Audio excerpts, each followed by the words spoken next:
Vous savez ce que c'est un papillon? Le papillon, il a plusieurs phases. Avant d'être un papillon, qu'est-ce qu'il était? Une chenille. Il était une chenille. C'est vrai. Mais c'est pas tout à fait vrai. Avant d'être une chenille, avant d'être un papillon, il était une chrysalide. Mais c'est vrai que quand on fait le raccourci, on dit le papillon, avant d'être papillon, il était chenille. C'est pas faux. Mais c'est pas entièrement juste non plus. Entre les deux, eh bien, il a été chrysalide. Donc effectivement, donc la chenille ayant passé sa vie à beaucoup manger, etc., et à se préparer à s'enfermer dans son cocon pour devenir une chrysalide. À la fin, une fois qu'il y a eu la transformation qui s'est faite, qu'est-ce qui se passe? La chrysalide, elle s'ouvre, et puis après, Elle sèche. le papillon, donc, il sort, et puis voilà, il sèche, et puis après, il s'envole et il va faire sa vie de papillon. Ça veut dire qu'à un moment donné, eh bien, il est parti de sa chrysalide. Ça veut dire qu'il a abandonné sa chrysalide. Pourtant, elle était très importante, la chrysalide. C'est vrai qu'elle était très importante.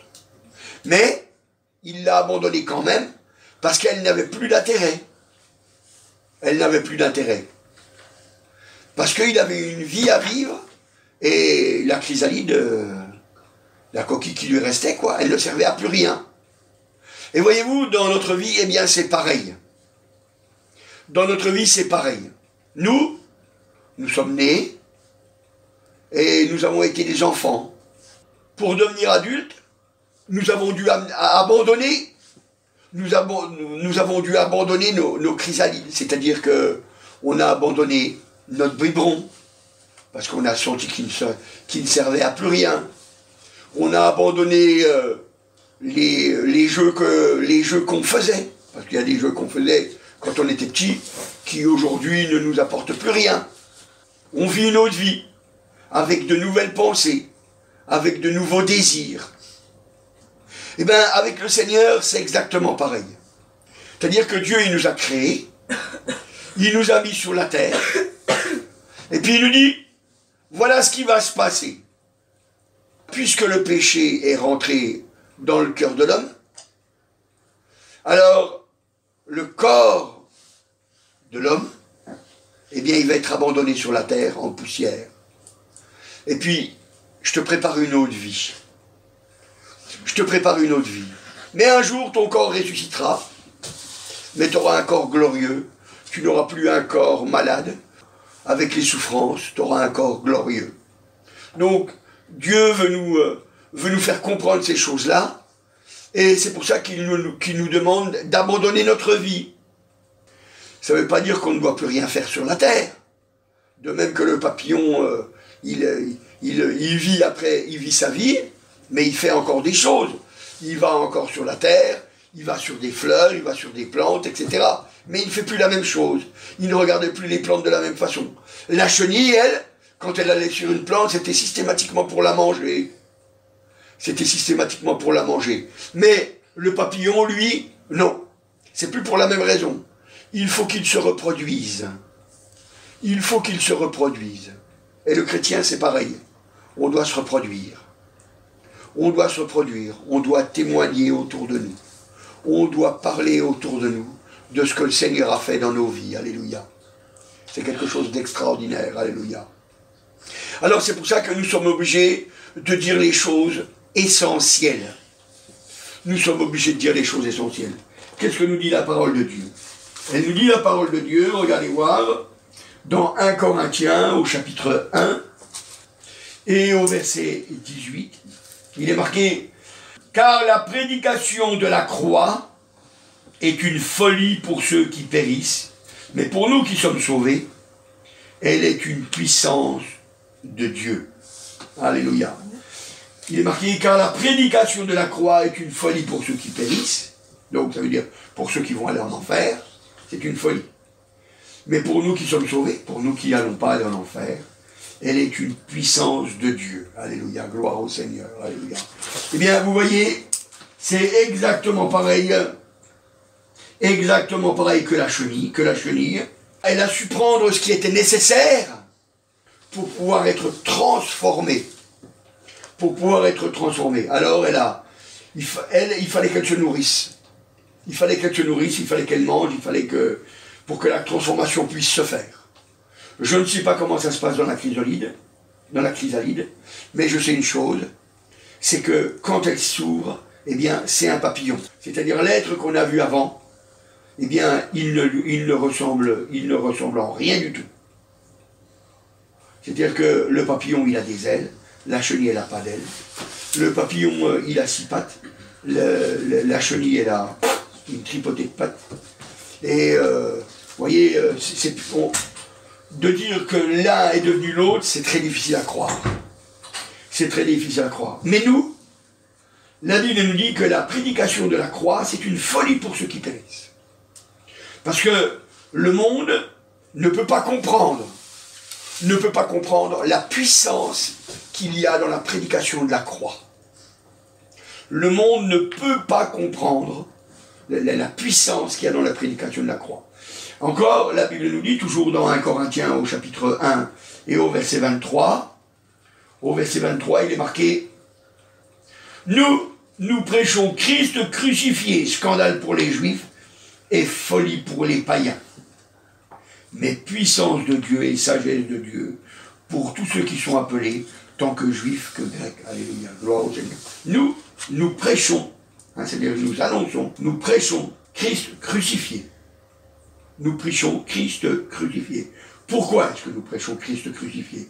La Bible nous dit dans Ésaïe au chapitre 53, elle nous parle de notre transformation. Et voilà ce que nous dit la Bible à propos de notre transformation. Elle nous dit, voilà, et on va lire depuis le verset 1, « Qui a cru ce qui nous était annoncé? Qui a reconnu le bras de l'Éternel? Il s'est élevé devant lui comme une faible plante, c'est Jésus, comme un rejeton qui sort d'une terre desséchée. Il n'avait ni beauté, ni éclat pour attirer nos regards, et son aspect n'avait rien pour nous plaire. Méprisé et abandonné des hommes, homme de douleur et habitué à la souffrance, semblable à celui dont on détourne le visage, nous l'avons dédaigné, nous avons fait de lui aucun cas. Cependant, verset 4, cependant, ce sont nos souffrances qu'il a portées. C'est de nos douleurs qu'il s'est chargé. Nous l'avons considéré comme puni, frappé de Dieu et humilié. Verset 5. Mais il était blessé pour nos péchés, brisé pour nos iniquités. Le châtiment qui nous donne la paix est tombé sur lui. Et c'est par ses meurtrissures que nous sommes guéris. Alléluia. Gloire au Seigneur. C'est quand même quelque chose d'extraordinaire. Il nous fait passer de chenille à papillon. Alléluia. Il a été blessé pour nos péchés. Il a été blessé pour nos péchés. Et c'est vrai, il est monté sur la croix. C'est vrai, il est monté sur la croix. C'est pour ça que nous prêchons qu'il a été crucifié. Alléluia. Il a été crucifié. Il a été brisé pour nos iniquités. Parce qu'on n'est pas juste. Il a été brisé pour nos iniquités. Et le châtiment qui nous donne la paix, parce que nous on a la paix par son châtiment, eh bien, il est tombé sur lui. C'est Jésus qui l'a pris. Alléluia. Et ce matin, je voudrais que vous considériez que vous pouvez avoir un changement dans votre vie. Un véritable changement. Quand je dis nous prêchons Christ crucifié, ça ne veut pas dire qu'il faut se faire une petite croix avec un petit bonhomme dessus, etc. Ça s'appelle de l'idolâtrie. Ça, c'est des idoles. Ce sont des idoles. Les idoles, le problème, c'est que ça ne va pas avec Dieu. Ça ne va pas avec Dieu. La parole de Dieu nous dit, toujours dans Ésaïe, regardez voir, pour que vous voyez un peu comment la parole de Dieu nous parle, dans Ésaïe au chapitre 44. Ésaïe chapitre 44. Alors il dit, on va lire à partir du verset, allez au verset 10. Qui est-ce qui fabrique un Dieu ou font une idole pour n'en retirer aucune unité? Voici tous ceux qui y travaillent seront confondus, et les ouvriers ne sont que des hommes qui se réunissent tous et qui se présentent, et ils sont tous ensemble, tous ils seront tremblants et couverts de honte. Le forgeron fait une hache, il travaille avec le charbon et il la façonne à coups de marteau. Et il est à la forge d'un bras vigoureux. Mais a-t-il faim? Le voilà sans force. Ne boit-il pas d'eau? Le voilà épuisé. Et le charpentier, étend le cordeau, fait un tracé au crayon, façonne le bois avec le couteau. Il marque ses dimensions avec le compas. Il produit une figure d'homme, une belle forme humaine, pour qu'elle habite dans une maison. Il se coupe des cèdres, il prend des rouvres et des chênes, etc. Donc je ne vais pas tout vous lire, parce qu'autrement ça fait long, mais si vous voulez, si vous lisez au verset 18, il y a marqué « Ils n'ont ni intelligence ni entendement, car on leur a fermé les yeux pour qu'ils ne voient point, et le peur pour le cœur pour qu'ils ne comprennent point. Il ne rentre pas en lui-même, il n'a ni intelligence ni bon sens pour dire « J'en ai brûlé une moitié au feu et j'ai cuit du pain sur les charbons, j'ai rôti de la viande et j'ai mangé. Et avec le reste, je ferai une abomination, je me prosternerai devant un bout de bois. » Vous voyez, puis encore plus loin, il dit encore tout ça. Il se repaît de ses cendres, son cœur abusé s'égare, et il ne sauvera point son âme, et il ne dira point, n'est-ce pas du mensonge que j'ai dans ma main? Vous voyez, donc c'est pour ça que je vous dis non, nous on annonce Jésus mort sur la croix, c'est vrai, mais on ne le représente pas. Il n'y avait personne qui était là pour le prendre en photo. On ne sait pas quelle tête il avait. Les gens, ils se sont inventés. Ils s'inventent des histoires, mais nous, on ne sait pas comment était Jésus. Mais on sait une chose, c'est qu'il est mort pour nos péchés, il a été brisé pour nos iniquités, et le châtiment qui nous donne la paix est tombé sur lui. Alléluia. Ça veut dire que c'est pour nous qu'il a fait tout ça.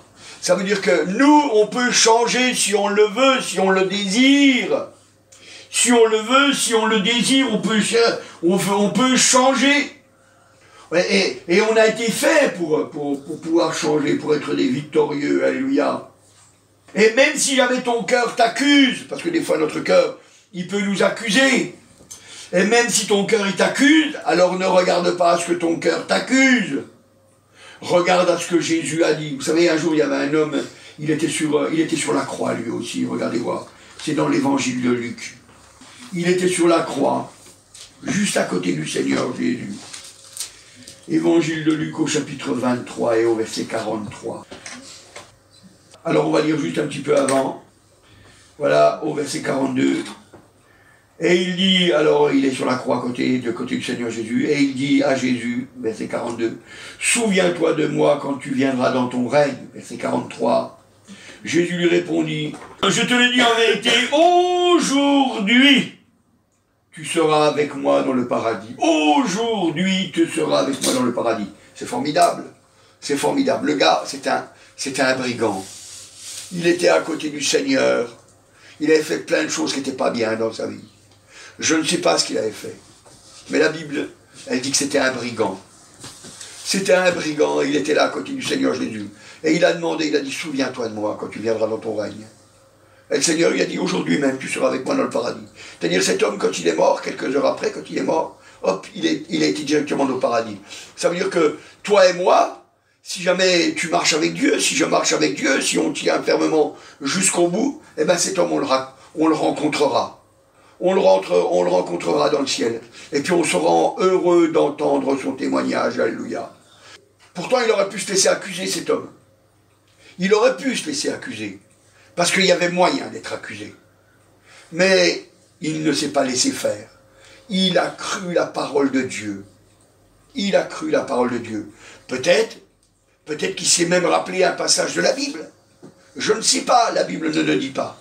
Mais en tout cas, une chose est sûre, c'est qu'il a su rejeter ce qu'il condamnait pour croire la parole de Jésus. Pourquoi est-ce que je dis ça? Parce que dans Matthieu, au chapitre 27, qu'est-ce qu'il est dit de cet homme? Et au verset 44, les brigands crucifiés avec lui, crucifiés avec Jésus, l'insultaient de la même manière. Hein, ça veut dire que il y a marqué les brigands, il n'y a pas marqué un brigand, il y a marqué les brigands. Les brigands, ils insultaient Jésus. Ça veut dire qu'il y avait Jésus qui était à côté du brigand, je ne sais pas si c'était à droite ou à gauche, peu importe. En tout cas, ils étaient là, à la droite et à la gauche de Jésus, les brigands, et puis ils l'insultaient. Ils insultaient le Seigneur. Puis à un moment donné, vous voyez, cet homme, eh bien, il a rejeté toutes ces choses-là. Et puis, il a voulu que sa vie change. Il a voulu que sa vie change. C'était limite, vous allez me dire.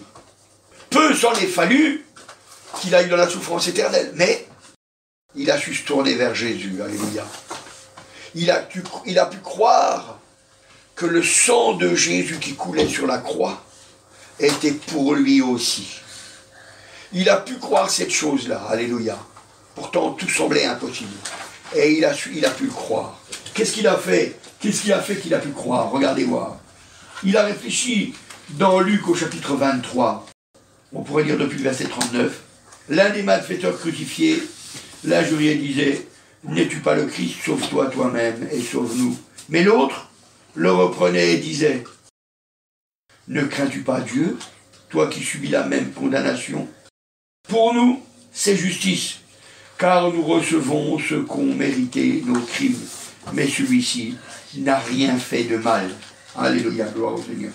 Alors voyez, c'est ça, c'est ce petit passage-là qui me montre qu'il a cru qu'il pouvait être sauvé.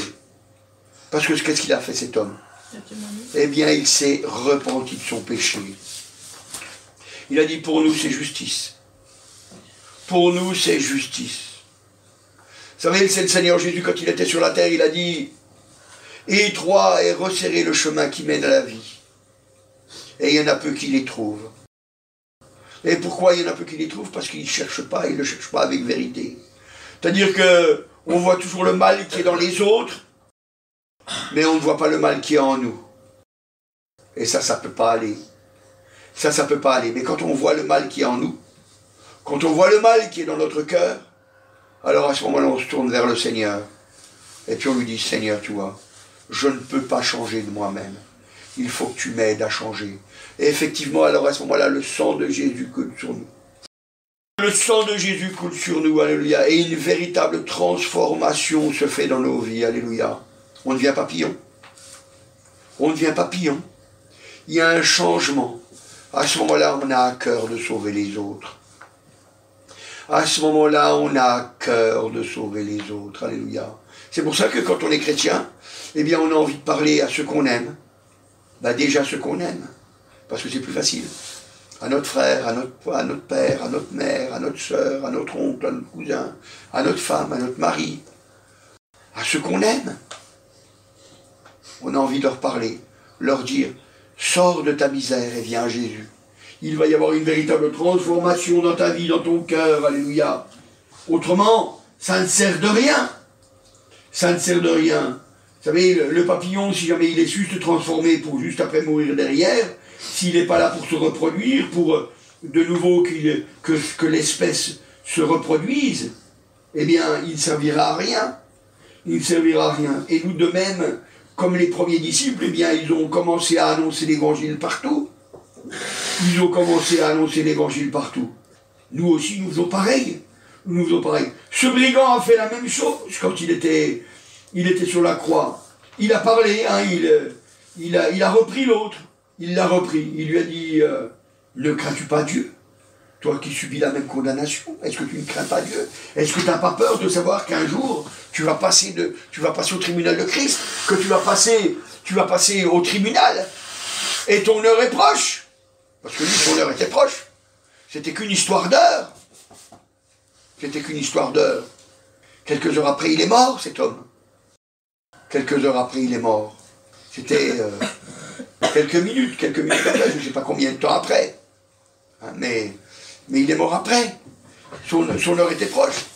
Et il ne craignait pas Dieu. Il ne craignait pas Dieu. La Bible ne nous dit pas s'il s'est converti. La Bible ne nous dit pas si jamais il a demandé pardon. Elle ne nous dit pas. Mais elle nous dit qu'il y en a un des deux qui l'a fait. Et je voudrais ce matin que tu sois celui-là. Que tu comprennes.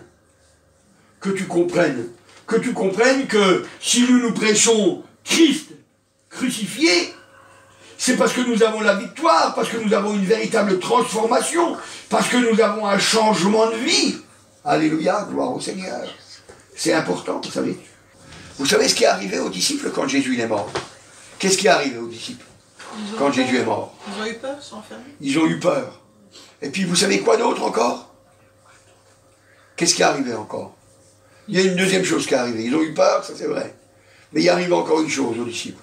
Ils ne croyaient pas à la résurrection. Ils ne croyaient pas. Vous voyez, pourtant, ils étaient avec Jésus. Ils étaient avec Jésus, puis pourtant, ils ne croyaient pas. Pourtant, ils avaient cru en lui. Même l'apôtre Pierre, il a dit, tu es le Christ, le Fils du Dieu vivant. Où irions-nous sans toi? À ce moment-là, on pourrait dire, il n'y a pas de problème, c'était des vrais croyants. Vous voyez, il leur manquait une chose. Il leur manquait de voir Jésus ressuscité. Il leur manquait de voir Jésus ressuscité. C'est pour ça qu'ils ne croyaient pas. Parce qu'ils ne croyaient plus que les miracles pouvaient se faire, ils ne croyaient plus que la bénédiction pouvait être sur eux, ils ne croyaient plus toutes ces choses-là. Ils étaient tristes. Ils étaient tristes. Pourtant, Jésus les avait prévenus. Il leur avait dit. Il leur avait dit, voilà, je vais être pris par les chefs du pays, puis je vais mourir, et puis 3 jours après, je vais revenir à la vie. 3 jours après, je vais revenir à la vie. Et la Bible, elle nous dit, d'aller voir dans Romains chapitre 4 et au verset 25. Et qu'est-ce qu'il est écrit, 4, 25? Alors on peut lire depuis le verset 24. C'est encore à cause de nous à qui cela sera imputé, à nous qui croyons en celui qui est ressuscité des morts, Jésus-Christ notre Seigneur, qui a été livré pour nos offenses et ressuscité pour notre justification. Ressuscité pour notre justification. Il n'a même pas été ressuscité pour lui. Il a été ressuscité pour nous. Pour notre justification. C'est-à-dire, en quelque sorte, il prouve par sa résurrection que nous sommes justifiés. C'est-à-dire, oui, nous avons fait des choses qui sont répréhensibles. Oui, nous avons commis des péchés. Oui, nous sommes pourris. Oui, nous ne sommes pas bons. Mais il a pris sur lui notre péché. Il a pris sur lui nos fardeaux. Et son châtiment nous donne véritablement la paix. Et s'il est ressuscité, c'est pour nous. C'est pour nous qu'il est ressuscité. Pour que, alléluia, gloire au Seigneur, comme dit la parole de Dieu, pour que nous sachions, pour notre justification, pour qu'on sache qu'on est justifié. Et la Bible, elle donne même une précision. Elle dit dans 1 Corinthiens au chapitre 15, 1 Corinthiens chapitre 15, et au verset 14, elle dit, 1 Corinthiens chapitre 15 et au verset 14, si Christ n'est pas ressuscité, notre prédication est donc vaine, et votre foi aussi est vaine. Il se trouve même que nous sommes de faux témoins à l'égard de Christ, puisque nous avons témoigné contre Dieu qu'il a ressuscité Christ, tandis qu'il ne l'aurait pas ressuscité. Car si les morts ne ressuscitent point, Christ non plus n'est pas ressuscité. Et si Christ n'est pas ressuscité, votre foi est vaine, et vous êtes encore dans vos péchés. Donc il dit, à partir de verset 14, quand on l'a lu jusqu'au verset 17, le 18 même, il dit, et si jamais Christ n'est pas ressuscité, non seulement notre foi elle est vaine, mais encore, on est encore dans nos péchés. Donc il fallait qu'il ressuscite. Il fallait qu'il ressuscite, alléluia, gloire au Seigneur, pour que, nous prêchions que Jésus est mort pour nos péchés, mais qu'il est ressuscité, alléluia, pour notre justification, alléluia. Ça veut dire que ce matin, tu es justifié si tu viens au Seigneur Jésus. Tu es justifié, alléluia, gloire au Seigneur. C'est important. C'est important de le savoir, vous savez, parce qu'autrement, ça sert à quoi? Alors si tu es justifié, parce que tu as accepté, si tu es justifié, alors on doit faire comme les premiers apôtres, comme les premiers disciples. Et qu'est-ce qu'ils ont fait, les premiers disciples, quand Jésus est ressuscité des morts? Qu'est-ce qu'ils ont fait?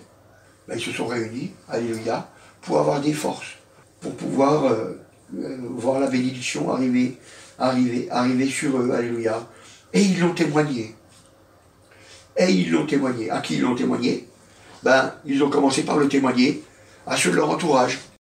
Les femmes, quand elles sont allées au tombeau, et qu'elles ont vu que Jésus avait été ressuscité, eh ben, elles sont allées voir les disciples. Et puis quand elles sont allées voir les disciples, eh ben, elles ont dit, Jésus est ressuscité. Elles ont commencé par témoigner. Elles ont commencé par témoigner. Alléluia. Et même si les disciples ne l'ont pas cru, parce qu'au début, les disciples n'ont pas cru. Mais, alléluia, quand la gloire de Dieu s'est manifestée, alors ils ont cru. Et puis eux, à leur tour, eh bien, ils se sont mis à témoigner. Alléluia. Ils se sont mis à témoigner. À la vérité, c'est pas tout à fait comme ça. C'est-à-dire qu'ils ne se sont pas mis tout de suite à témoigner. Ils ont quand même témoigné autour d'eux, mais ils ne se sont pas mis vraiment à témoigner. Ils se sont mis vraiment à témoigner qu'à partir du moment où ils ont reçu le Saint-Esprit. Parce qu'ils étaient dans la crainte. Mais en tout cas, une chose est sûre. Ils ont compris qu'il fallait obéir. Parce que c'est en obéissant qu'ils ont reçu le Saint-Esprit. Parce que le Seigneur leur avait dit de ne pas s'éloigner de Jérusalem jusqu'à ce qu'ils aient reçu la puissance d'en haut. Et quand ils ont reçu le Saint-Esprit, alors à ce moment-là, ils étaient tout feu, tout flamme. Hein. Pierre, plus personne ne pouvait l'arrêter. Lui qui avait la trouille, lui qui avait renié le Seigneur Jésus, là, il n'avait plus peur du tout. Il n'avait même plus peur pour sa vie. Il n'avait même plus peur pour sa vie. Il s'est mis à parler tout partout autour de lui. Il est sorti dans la rue, et puis hop, il s'est mis à parler à la foule.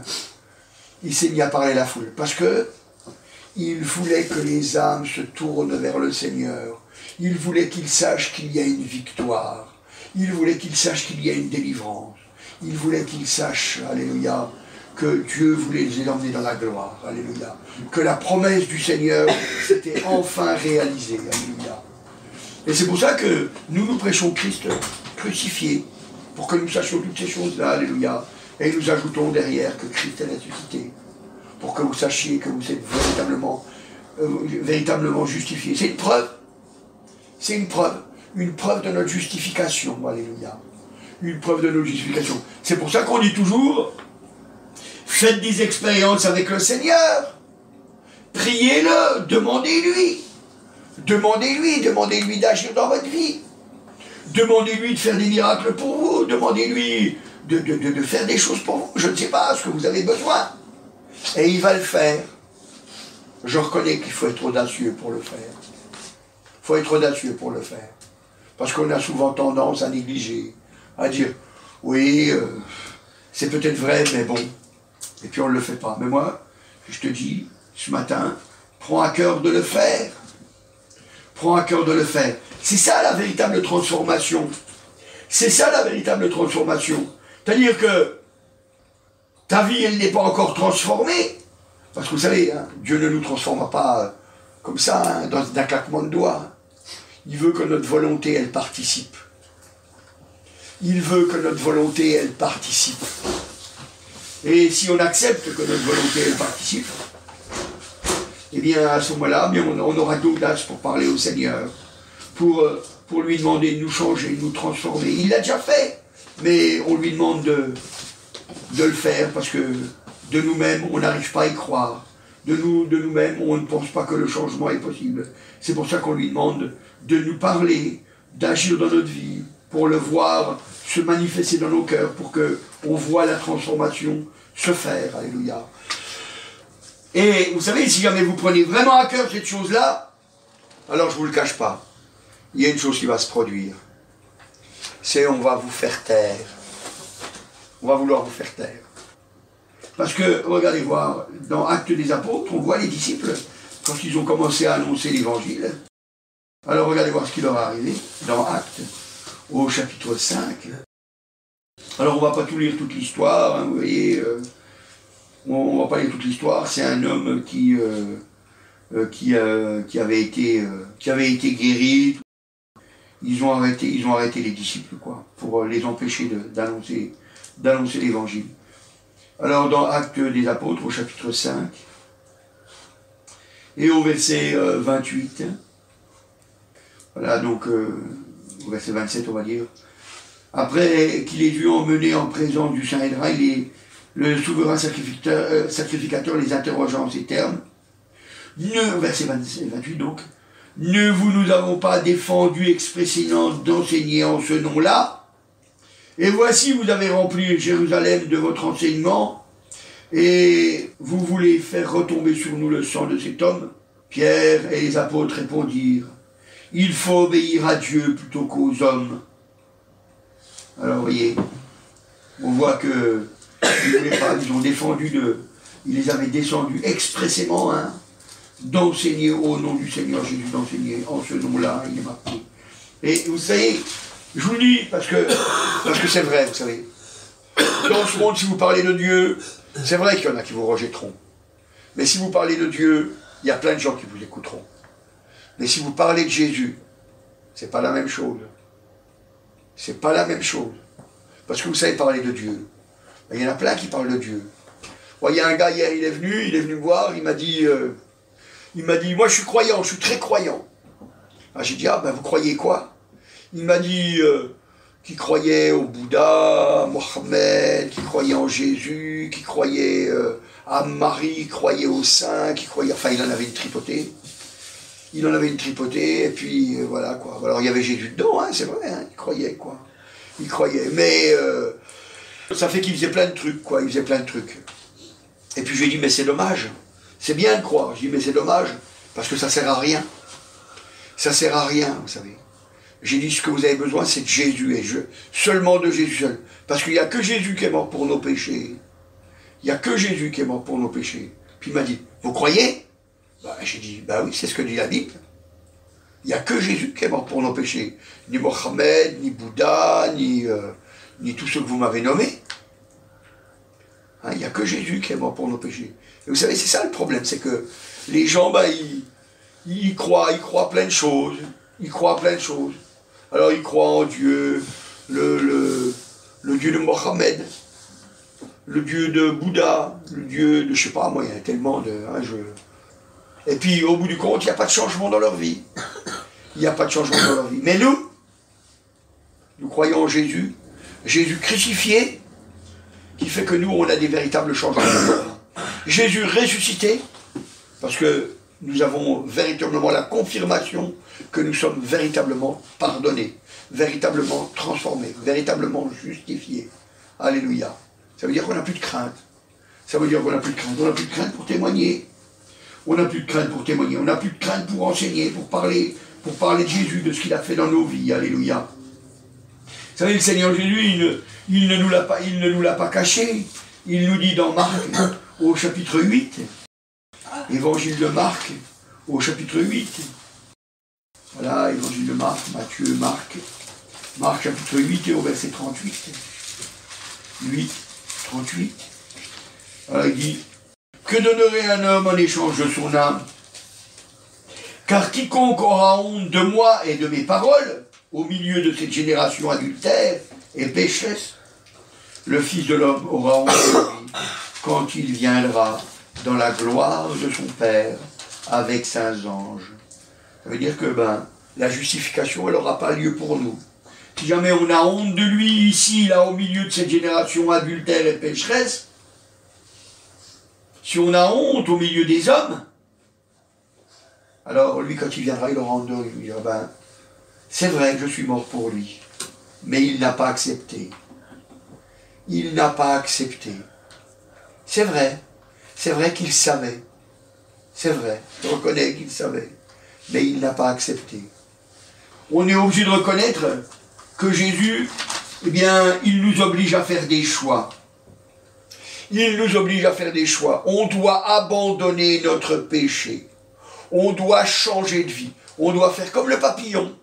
Il a abandonné sa chrysalide. Il l'a abandonnée parce qu'elle ne servait à plus rien. Elle ne servait à plus rien. Nous, c'est pareil, on doit abandonner ce qui ne sert à plus rien pour la vie avec le Seigneur. On doit l'abandonner. Vous savez, le Seigneur ne nous cache pas. Il ne nous cache pas la vérité. Pourtant, il est amour. Mais il ne nous cache pas la vérité. Il dit que les tièdes, vous savez ce que c'est un tiède? Un tiède, c'est quelqu'un qui n'est pas froid, mais il n'est pas chaud non plus. C'est-à-dire, il est entre les deux. ben que les tièdes, ils seront vomis. Ils seront vomis. Et pourquoi ils seront vomis? Parce que dans le ciel, on ne peut pas prendre de tiède. On ne peut prendre que des bouillants. Que des bouillants. Hein, c'est important de le savoir. Alléluia, gloire au Seigneur. Et c'est pour ça, nous, que ce matin, eh bien, on doit rester dans la victoire. Alléluia. Et si jamais on n'y était pas, eh bien, on doit venir dans la victoire. Et c'est important. Parce que la victoire, elle appartient seulement à ceux qui croient. Et ceux qui croient, c'est pas, vous savez, c'est pas oui, je crois, vous savez, que le truc qu'on se met dans la tête et puis qu'on se dit je crois. Vous savez, comme la méthode Coué, quoi. Je crois que ça va arriver, je crois que ça va arriver, puis ça va arriver. Ça, c'est la méthode Coué. Donc, bah déjà, la méthode Coué, on a déjà montré que les gens, ils peuvent croire tout ce qu'ils veulent, puis ça n'arrive pas. Ça n'arrive pas. Vous voyez? C'est si on ne met pas en pratique ce qu'on a à faire. Vous savez, vous imaginez, quelqu'un, il va à l'école, et puis il dit, je crois que je vais avoir mon bac, je crois que je vais avoir mon bac, je crois que je vais avoir mon bac, puis il fait rien. Vous croyez qu'il va avoir son bac, celui-là? Il ne va pas l'avoir, son bac. Ou alors je suis à la maison, puis je dis, je crois que je vais être à Paris, je crois que je vais être à Paris, je crois, puis je reste couché dans mon lit. Vous croyez que je vais être à Paris? Je peux m'inventer mon histoire tant que je veux. Et tous ces gens qui disent, je crois que je vais aller au ciel, je crois que je vais aller au ciel, je crois que je vais aller au ciel, je crois que je vais aller au ciel, puis ils ne vont pas y aller quand même. Pourquoi? Parce qu'ils sont tièdes. Et pourquoi ils ne vont pas y aller? Parce qu'ils ne veulent pas faire la volonté de Dieu. Parce qu'ils refusent le sacrifice de Jésus. Ils refusent le sacrifice de Jésus. Parce que le sacrifice de Jésus, n'oubliez pas, c'est pour un changement.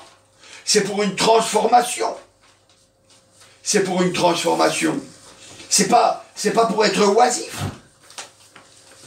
C'est pour être transformé. C'est pour être transformé. C'est pour ça aussi qu'on donne nos témoignages. On témoigne pour que la bénédiction, non seulement elle soit sur nous, mais qu'elle soit encore sur ceux qui nous côtoient, sur ceux qui viennent, qui entendent. Parce qu'en entendant les transformations qui ont eu lieu dans nos vies, eh bien, ils prennent courage et puis ils se disent, ah ben tiens, ça pourrait aussi arriver pour moi. Il faudrait peut-être que j'essaye. Et ça les encourage, alléluia. Et ce matin, je voudrais que ça soit pareil pour toi. Je voudrais que tu prennes vraiment courage, comme ce brigand qui était à côté du Seigneur Jésus et qui pourtant, lui, il avait insulté le Seigneur Jésus. Eh bien, hop, il a pris courage et puis il a pris position. Il a dit non. Il faut que ma vie, elle change. Même si je suis à la fin, il faut que ma vie, elle change. Je ne sais pas comment faire pour changer ma vie, mais en tout cas, au moins le peu que je peux faire, je le fais. Le peu qu'il pouvait faire, c'était reprendre l'autre. Et il l'a fait. Le peu qu'il pouvait faire, c'était demander que le Seigneur l'amène dans son ciel de gloire, et il l'a fait. Le peu qu'il pouvait faire, c'était de reconnaître son péché, et il l'a fait. Et il l'a fait. Il a fait tout ce qui était en son pouvoir. Tout ce qui était en son pouvoir. Alléluia, gloire au Seigneur. C'est pour ça que nous ne devons pas avoir honte de celui qui est mort pour nos péchés, puisqu'il est notre victoire. N'ayons pas honte d'être victorieux. Vous vous imaginez un boxeur qui va sur le ring et puis qui aurait honte de son entraîneur parce que son entraîneur lui donne la possibilité d'avoir la victoire, puis qui dit non, je ne peux pas combattre parce que cet entraîneur-là, j'en ai honte, alors je ne veux pas combattre. Ça serait un fou. Ça serait un fou. Vous voyez? Eh bien c'est pareil. Nous, notre entraîneur, alléluia, notre vainqueur, c'est Jésus. N'en ayons pas honte, au contraire. Levons bien haut, alléluia, notre étendard, levons bien haut notre drapeau, hein, comme on l'a chanté tout à l'heure, alléluia.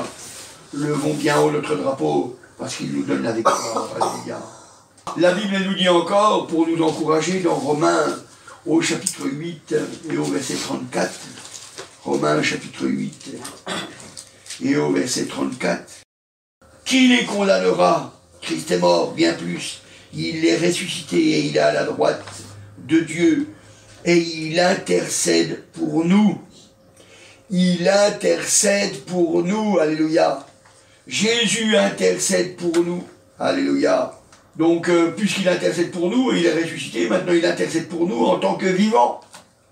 En tant que vivant. Il intercède pour nous, et encore dans Romains, toujours au chapitre 8, et au verset 1, Romains chapitre 8 et au verset 20, il est marqué « Il n'y a donc maintenant aucune condamnation pour ceux qui sont en Jésus-Christ. » Pour ceux qui sont en Jésus-Christ.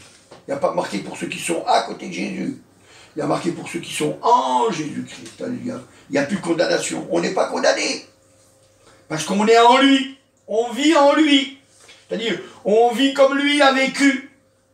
Alléluia. On veut vivre comme lui. On vit en lui. On est dans sa vie. Alléluia. Moi, quand je n'étais pas chrétien, j'avais envie d'être un disciple. Je ne savais pas de qui, mais j'avais envie d'être un disciple. Je me disais, ah, j'ai besoin d'être un disciple. Et puis quand je suis venu à Jésus, j'ai compris qu'il fallait que je sois disciple de Jésus. Alléluia. Il fallait que je sois disciple de Jésus. Que je pratique les mêmes choses que lui, il a pratiquées. Alléluia. Il n'y a plus de condamnation. Pourtant, je n'étais pas un homme très bon. Je n'étais pas un homme formidable. J'étais même très mauvais. J'étais même très méchant. J'étais vraiment pourri. Mais je suis venu en Jésus. Et quand je suis venu en Jésus, alléluia, alors, gloire à Dieu, il y a une véritable transformation qui est faite. Pourquoi? Parce qu'il intercède pour moi.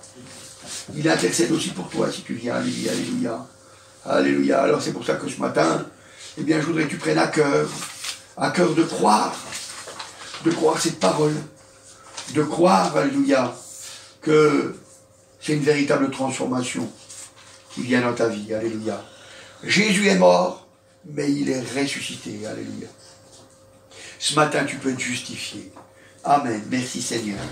Je te remercie, agneau de Dieu, alléluia. Tu as payé le prix, c'est vrai. Tu n'as pas hésité, Seigneur, et tu as lutté jusqu'au sang, alléluia, pour que nous aussi nous soyons vainqueurs, Seigneur. Et maintenant, tu es ressuscité pour nous montrer, Seigneur, alléluia, que nous sommes pardonnés.